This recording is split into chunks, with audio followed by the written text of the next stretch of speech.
안녕하세요. 오늘 저희가 함께 깊이 파고들 자료는 머니벌 경제연구소의 앤디 교수님께서 보내주신 2026년 세계 경제 전망 보고서입니다. 부제가 아주 흥미로운데요. 지각 변동 속 관리된 둔화입니다. 지각 변동이면 모든 게 뒤흔들리는 거대한 변화인데 관리된 둔화라니 이게 마치 폭풍우 속에서 누군가 키를 잡고 항해하는 듯한 그런 느낌을 주거든요. 이 상반되어 보이는 두 단어가 어떻게 2020년의 경제를 설명하는 핵심이 될 수 있는지 지금부터 그 실타래를 함께 풀어보겠습니다. 이번 분석이 여러분의 비즈니스나 투자 결정에 필요한 큰 그림, 즉 거대한 경제의 지도를 머릿속에 그리는 데 도움이 되길 바랍니다. 그럼 첫 번째 슬라이드부터 시작해 볼까요? 2026년 세계 경제 전망, 지각 변동 속 관리된 둔화. 정말 이 부제가 앞으로 펼쳐질 이야기의 모든 것을 담고 있는 것 같습니다. 그럼 바로 다음 장 핵심 요약으로 들어가 보겠습니다. 익세큐티브 서머리, 2026년 세계 경제 한눈에 보기. 첫 문장부터 시선을 확 사로잡네요. 34년 만에 5년 연속 성장 둔화. 와, 34년 만에라뇨? 이건 거의 한 세대 만에 처음 겪는 이례적인 장기 침체 국면이라는 뜻이잖아요. 그런데 바로 옆을 보면 AI 투자가 하방 경직성을 제공하며 중저속 성장 일반화라는 설명이 붙어 있어요. 이게 경제가 추락하긴 하는데 AI라는 보이지 않는 손이 바닥에서 딱 받쳐주고 있다는 의미로 들리는데요. 정확히 어떤 뜻인가요? 네, 바로 그 지점이 이 보고서의 핵심적인 통찰이자 관리된 둔화라는 개념의 시작입니다. 아, 관리된 둔화. 네, 분명히 성장이 느려지는 둔화는 맞습니다.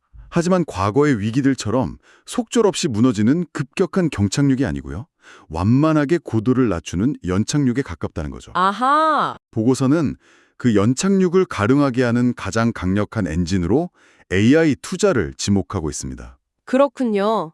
그러니까 AI가 만들어내는 새로운 산업이나 생산성 향상 같은 것들이 경제 전체가 급격하게 식는 것을 막아주는 안전판 역할을 한다. 이런 분석이네요. 맞습니다. 그리고 보고서는 2026년 경제를 특징 짓는 세 가지 큰 흐름을 제시하는데요. 이게 앞으로 우리가 나눌 이야기의 뼈대가 될 겁니다. 세 가지 흐름이요? 네, 첫째는 탈동조화입니다. 세계 경제라는 큰 배가 한 방향으로 가지 않고 미국처럼 순항하는 나라가 있는 반면 다른 나라들은 더디게 움직이면서 각자의 길을 간다는 거죠. 각자 도생이군요. 그렇죠. 둘째는 부조화. 경제라는 오케스트라 안에서 물가, 고용 같은 악기들이 서로 다른 박자로 연주하며 불협화음을 낸 상황입니다. 마지막으로 셋째는 구조적 리스크입니다. AI 버블이나 각국 정부의 재정 부담 같은 그동안 잘 보이지 않던 빙산들이 수면 위로 모습을 드러낸다는 경고입니다. 탈동조화, 부조화, 그리고 구조적 리스크 이 세 가지 키워드를 기억해야겠네요. 그럼 가장 큰 그림부터 보겠습니다. 거시적 관점 34년 만에 5년 연속 성장 둔화. 그래프를 보니까 정말 하얀 곡선이 뚜렷하네요. 2021년에 6.0%로 정점을 찍은 뒤로 계속해서 성장률이 미끄러져 내려와서 2026년에는 3.0%까지 떨어질 것으로 전망됩니다. 5년 연속이라니 듣기만 해도 좀 기운이 빠지는 느낌인데요? 그렇죠. 5년 연속이라는 기간이 주는 무게감이 상당하죠. 하지만 여기서 관리된이라는 단어의 의미를 다시 한번 곱씹어 볼 필요가 있어요. 아, 그 관리된. 네. 수치 자체를 자세히 들여다보면 이번 5년간 누적 성장률 하락폭은 0.7%포인트 정도로 예상됩니다. 이걸 과거 1989년에서 93년까지 있었던 장기 둔화기와 비교해보면 당시에는 무려 2.6%포인트가 하락했거든요. 와, 차이가 크네요. 네. 그때에 비하면 이번 둔화의 강도는 훨씬 완만하다고 볼 수 있죠. 이것이 바로 관리된 둔화의 명백한 증거 중 하나입니다. 아, 그러니까 추락의 속도가 예전 같지 않다는 거군요. 덜 아프게 천천히 내려오고 있다는 말씀이시네요. 그런데 분기별 전망을 보니까 또 재미있는 점이 있어요. 1분기 3.1%에서 시작해서 4분기에는 3.7%로 올라가는 이른바 상저하고 흐름이 예상되네요. 연초에는 힘들다가 연말에 가서야 숨통이 좀 트인다는 예측인데 기업이나 개인 입장에서는 상반기 보릿고개를 어떻게 넘기느냐가 관건이 되겠습니다. 정확합니다. 연간 계획을 세울 때 상반기에는 좀 보수적으로 접근하고 하반기의 기회를 모색하는 전략이 필요하다는 시그널로 읽을 수 있습니다. 알겠습니다. 자, 그럼 이제 각 국가별 상황은 어떤지 그 탈동조화 현상을 좀 더 자세히 들여다보죠. 다음 슬라이드입니다. 하나의 세계, 다른 경로, 심화되는 국가별 성장 격차. 그래프를 보면 정말 확연한 차이가 드러납니다. 미국은 2.0%에서 2.1%로 주요국 중 유일하게 성장률이 반등하는데 유로존, 일본, 중국, 그리고 다른 신흥국들은 모두 성장세가 둔화되거나 주춤하는 모습이에요. 왜 미국만 이렇게 나홀로 질주하는 건가요? 아주 중요한 질문입니다. 보고서는 미국의 성장을 이끄는 두 가지 힘으로 AI 투자 확대와 확장적 재정 정착을 꼽습니다. AI 투자와 정부의 돈풀기군요. 네, AI 혁신을 주도하는 빅테크 기업들이 미국에 몰려 있고 정부도 돈을 계속 풀어서 경기를 부양한다는 거죠. 하지만 그 이면에는 어두운 그림자가 있습니다. 바로 K자형 경제, 즉 극심한 양극화입니다. K자형 경제요? 그러니까 알파벳 K처럼 AI나 첨단 기술 분야에 있는 사람들의 소득과 자산은 위로 쭉 뻗어 올라가는데 그렇지 않은 전통산업 종사자들은 아래로 푹 꺼지는 그런 극단적인 양극화를 의미하는 거겠죠? 네, 완벽한 설명입니다. 미국의 성장은 결국 일부 빅테크 기업과 부유층에게만 집중되는 다소 위태로운 성장일 수 있다는 경고인 셈이죠. 반면 다른 나라들은 각자의 문제로 힘들어합니다. 유로존은 여전히 높은 물가 때문에 사람들이 지갑을 닫고 있고요. 일본은 수출 부진과 새 정부의 긴축 가능성 때문에 발목이 잡혀 있습니다. 중국은 첨단 산업은 잘 나가지만 거대한 부동산 시장 침체라는 족쇄를 차고 있는 형국이고요. 결국 각자 도생의 시대가 본격적으로 열리는 셈이네요. 같은 나라 안에서도 어떤 산업에 속해 있느냐에 따라 희비가 극명하게 엇갈리겠습니다. 그럼 이런 외부적인 탈동조화 현상이 경제 내부에서는 어떻게 나타나는지 다음 장에서 살펴보죠. 경제 내부의 불협화음, 물가, 고용, 통화정책. 앞서 언급된 부조화에 대한 이야기군요. 물가, 고용, 통화정책 이 세 축이 서로 엇박자를 내고 있다는 건데 먼저 물가부터 볼까요? 이것도 나라마다 제각각이네요. 그렇습니다. 물가마저 찰동조화 현상을 보이는 거죠. 미국은 잡힐 듯 안 잡히는 물가 때문에 다시 3% 초반으로 올라설 가능성이 있고요. EU와 일본은 2% 내외에서 안정적인 모습을 보일 겁니다. 반면 중국은 물가가 너무 안 올라서 걱정인 디플레이션 압력에서 겨우 벗어나는 수준에 그칠 전망입니다. 물가가 이렇게 다르니 각국 중앙은행의 고민도 깊어지겠어요. 그런데 더 걱정스러운 건 고용 지표인 것 같습니다. 주요국의 실업률이 모두 상승할 거라고 예측되는데 그 원인이 구조적 요인이라 단기 해결이 어렵다고요. 네, 이 부분이 매우 우려되는 지점입니다.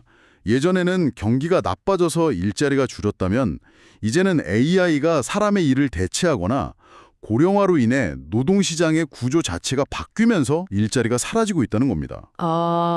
이건 경기가 좋아져도 쉽게 해결되지 않는 문제죠.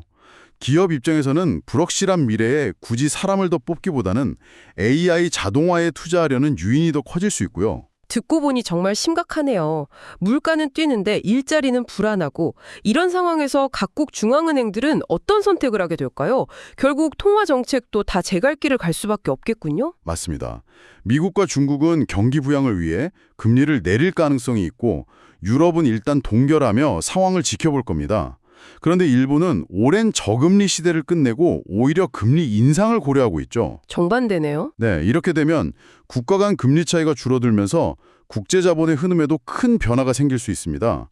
여러분의 해외 투자 포트폴리오에 직접적인 영향을 미칠 수 있는 변수입니다. 알겠습니다. 이번에는 산업별 격차를 한번 보죠. 무적의 두 얼굴, 상품은 침체, 서비스는 견조. 와, 이 그래프는 정말 충격적인데요. 상품 무역 증가율은 2026년에 거의 0.5%로 곤두박질 치는데 서비스 무역은 4.4%라는 견조한 수준을 유지하네요. 제조업 중심 국가들에게는 정말 암울한 소식처럼 들리는데요. 네, 이 그래프는 세계 경제의 패러다임이 근본적으로 바뀌고 있다는 것을 보여주는 매우 상징적인 자료입니다. 상품 무역이 부진한 이유는 명확해요. 각국이 보호무역 장벽을 쌓았고 가능하면 자국 내에서 모든 걸 해결하려는 자체 조달 경향이 강해졌기 때문입니다. 반면에 서비스 무역은 왜 이렇게 굳건한가요? 제조업 공장들이 AI와 로봇으로 자동화되면서 실제 부가가치는 공장이 아니라 소프트웨어, 디자인, 컨설팅 같은 서비스 부문에서 나오기 시작했거든요. 아하. 또 국경 없는 디지털 서비스, 예를 들어 클라우드 컴퓨팅이나 온라인 금융 같은 분야가 폭발적으로 성장한 영향도 크죠. 더 중요한 시사점은 오른쪽 그래프에 있습니다. 과거 수십 년간 세계 무역 성장률은 항상 세계 GDP 성장률을 웃돌면서 성장을 이끌어왔어요. 그런데 이제 그 관계가 완전히 역전됐습니다. 아, 그러니까 예전에는 수출이 잘 돼야 우리도 잘 산다는 공식이 통했는데 이제는 무역이 더 이상 성장의 견인차가 아니라는 시대의 종언을 고하는 신호군요. 바로 그겁니다. 무역이 성장을 이끌던 시대가 저물고 있다는 것. 이것이 2020년 경제를 이해하는 데 있어 가장 중요한 변화 중 하나일 겁니다. 자, 이렇게 변화의 큰 흐름을 살펴봤으니 이제는 우리가 피해가야 할 암초들을 확인해 볼 시간입니다. 보고서가 지목한 3대 리스크 하나씩 짚어보죠. 첫 번째 리스크입니다. 키 리스크 1, AI 버블과 재정 부담의 무게. 잠깐만요. 여기서 흥미로운 모순이 보이는데요. 보고서 초반에는 AI가 경제의 급격한 추락을 막는 안전판이라고 했다가 이제는 금융시장을 위협하는 버블이라는 첫 번째 리스크로 꼽고 있습니다. 이건 동전의 양면 같은 건가요? 그러니까 AI 덕분에 먹고는 사는데 그게 언제 터질지 모르는 시한폭탄을 안고 가는 것과 같다는 의미일까요? 정확하게 보셨습니다. 이 보고서는 AI를 기회인 동시에 가장 큰 위험으로 보고 있습니다. 그 근거가 바로 왼쪽 그래프에 나타난 주가 수익 비율, 즉 PER입니다. 핵심 AI 기업 11곳의 PER이 2025년에 45.8배까지 치솟을 것으로 예상되는데 시장 전체 평균 PER은 거의 변동이 없어요. 45.8배라는 숫자가 감이 잘 안 오실 수 있는데요. 이게 어느 정도 수준인가요? 보통 시장 평균 PER이 15배에서 20배 사이인 걸 감안하면 투자자들이 이 기업들의 미래 수익에 거의 3배에 달하는 프리미엄을 지불하고 있다는 뜻입니다. 3배나요? 네. 기업이 1년에 100원을 벌면 주식 가격은 4,580원이라는 거죠. 이건 2000년 닷컴 버블 시절의 일부 기술주와 비슷한 수준의 엄청난 기대감이 실려 있는 겁니다. 만약 이 기대가 조금이라도 꺾이면 버블이 터지면서 금융시장 전체를 뒤흔들 수 있다는 경고입니다. 희망이 과열되면 거품이 된다는 거군요. 여기에 재정 부담까지 더해지면 상황이 더 심각해지겠네요. 오른쪽 그래프를 보니 주요국들의 재정 적자가 계속 늘어나고 있어요. 네, 팬데믹과 경기 둔화를 거치면서 각국 정부가 빚을 내서 돈을 너무 많이 썼습니다. 정부 부채가 늘어나면 국채 금리가 오르고 이건 결국 민간 기업의 투자 비용과 개인의 대출 이자 부담 증가로 이어집니다. AI 버블과 정부 부채라는 두 개의 회색 코뿔소가 서로를 자극하며 달려오고 있는 위험한 상황이라고 할 수 있습니다. 두 번째 리스크로 넘어가 보죠. 키 리스크 2, 닫히는 세계, 보호 무역주의와 공급망 분절. 부재가 경제 효율성보다 안보, 정치적 고려가 우선되는 시대가고 되어 있네요. 그래프가 정말 인상적입니다. 가시덩굴처럼 복잡하게 얽히면서 치솟는 이 그래프가 세계 차별적 무역 조치 건수인데 2019년을 기점으로 폭발적으로 늘어나는군요. 세상이 점점 더 빗장을 걸어 잠그고 있다는 걸 시각적으로 보여주는 것 같습니다. 네, 이 그래프는 세계화의 종말을 상징적으로 보여줍니다. 그로 인해 발생하는 구조적 영향은 크게 세 가지입니다. 첫째, 모든 것의 비용이 올라갑니다. IMF는 이렇게 공급망이 조각나는 것만으로도 연간 1조 달러, 우리 돈으로 1,300조 원이 넘는 비용이 발생하고 세계 성장률이 0.3%피 하락할 수 있다고 경고했습니다. 1조 달러라니 그 비용은 결국 소비자들이나 기업들이 떠안게 되는 거겠죠? 당연합니다. 둘째, 국경을 넘나드는 투자가 위축됩니다. 불확실성이 커지니 기업들이 해외 공장을 짓는 것을 꺼리게 되는 거죠. 셋째, 기업들의 부담이 가중됩니다. 예전처럼 가장 싼 곳 한 군데에서 모든 부품을 조달하는 게 아니라 이제는 공급망 안정을 위해 여러 나라의 생산기지를 다변화하고 재고도 많이 쌓아둬야 합니다. 보고서는 이로 인해 기업 비용이 10% 이상 상승할 수 있다고 분석합니다. 결국 세계가 파편화되면서 발생하는 비효율의 대가를 우리 모두가 치르게 된다는 이야기군요. 이제 마지막 리스크입니다. 키 리스크 3, 지정학적 발화점들. 저성장과 불평등이 사람들의 불만을 키우고 그게 정치적 갈등으로 폭발한다는 설명이네요. 자국 우선주의, 러시아 우크라이나 전쟁 장기화, 세대 갈등 같은 것들이 주요 불안 요인으로 꼽혔습니다. 그중에서도 이 자료는 현재 가장 위험한 발화점으로 대만 해협을 지목하고 있습니다. 잠재적 충격의 규모가 다른 분쟁들과는 차원이 다르기 때문이죠. 차원이 다르다고요? 네, 만약 미중 간 군사적 충돌이 현실화된다면 대만 해협을 통과하는 전 세계 물동량의 40%가 마비됩니다. 40%요? 상상하기 힘든 수치인데요. 특히 반도체 공급망에는 그야말로 치명타입니다. 전 세계 최첨단 반도체의 대부분이 대만에서 생산되니까요. 그래프를 한번 보세요. 대만 해협을 통과하는 컨테이너 선수가 2020년 약 380척에서 2023년에는 약 2200척까지 급증했습니다. 와, 엄청나게 늘었네요. 이 좁은 해협이 세계 경제에 숨통을 쥐고 있는 동맥이 들었다는 뜻입니다. 이 동맥이 막히는 순간 전 세계 산업이 멈춰설 수 있다는 끔찍한 시나리오가 가능한 거죠. 듣고 보니 정말 아찔합니다. AI 버블, 보호무역, 지정학적 갈등이라는 세 개의 거대한 그림자가 2026년 경제를 위협하고 있는 형국이네요.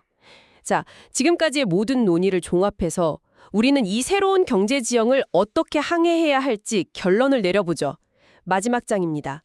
새로운 경제 지형 항해하기. 네, 2020년 세계 경제의 4가지 핵심 요약을 정리해 보겠습니다. 첫째, 전망입니다. 중저속 성장의 일반화. 이제 고성장 시대는 끝났다는 현실을 받아들여야 합니다.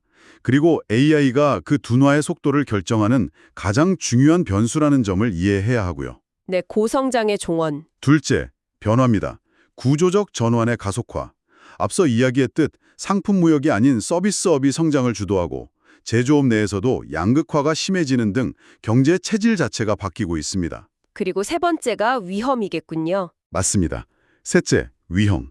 상존하는 복합 리스크. AI 버블, 재정악화, 보호무역, 지정학적 갈등이 각각 따로 노는 게 아니라 서로 꼬리에 꼬리를 물고 영향을 미치며 언제든 터질 수 있는 복합적인 위기 상황이라는 점을 명심해야 합니다. 그래서 마지막 네 번째 과제가 나오는 거군요. 네, 바로 불확실성 속 적응력 확보입니다. 결국 모든 것이 적응력이라는 단어로 귀결되는군요. 그렇습니다. 오른쪽 그림이 이 모든 상황을 잘 요약해 줍니다. 관리된 둔화라는 거대한 흐름 속에서 AI라는 엄청난 기회와 우리가 살펴본 여러 리스크들이 서로 충돌하고요. 그 결과 각 국가와 산업의 경로가 제각각으로 갈라지는 아주 복잡한 지형.